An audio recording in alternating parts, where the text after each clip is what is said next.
At Making a Buzz this afternoon, the controversial world of recruiting student athletes. We're not talking about high school here, folks. We are talking middle school. An article in the New York Times talked about intense efforts from high school and college coaches heavily recruiting their future stars, especially those in private middle schools, which has many wondering whether recruiting rules for private schools are too permissive. One blogger on parenting.com says middle school kids are being scouted as vigorously or maybe even more than high school recruits because there aren't any rules on how much they can harass the families. So we want to hear from you. Does middle school recruiting put too much pressure on youngsters, or is it good for them to have that focus? All right, Jim Sharp, what say you? Well, you know, it's interesting because I've met a lot of celebrities through the years, you know, movie stars and athletes, and this is a generalization, but I find athletes to be a little bit more stuck up. And no offense, I know you play college ball, Yeah, but professional athletes, and it's because they've had their, you know, they've been kissed up to since they were kids. People see that, whereas, you know, movie stars and whatnot, you know, they had to wait tables and really just get a meek existence for a long time. This is too young, but I started my career in high school at the age of 16 in Little Page, Arizona. Hi, Dad.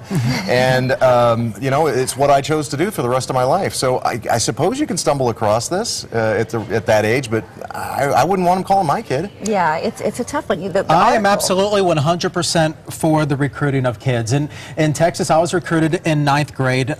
That's considered middle school in Texas. Here it'd be high school. I think, for one, it encourages the kids to focus on their grades and also to walk that narrow line, knowing that if you get into trouble, that scholarship or those thoughts of a scholarship may go away. Well, I think the other side of it, too, though, is in addition to the kiss-up, I really like that point of it, I think the pressure, I mean, they're already trying to be the best. You know, baby mom and dad is pushing them, and now you've got recruits calling. So when are you ever just a kid? When are you ever just out there having fun, you know, on the soccer field or the football field or on the track? You can't really just be a kid and have a good time. Well, and like when, you know, they started recruiting you in 9th grade and you eventually played at Bama, would you ever consider playing a Sandlot game, you know, where you could break something and go, oh my gosh, I'm going to ruin my career? I never went snow skiing or water skiing, anything like that, because I was fearing that I'd blow out my knee. Minute left in the show. I want to say that this article, really, the focus of it isn't necessarily on football or baseball.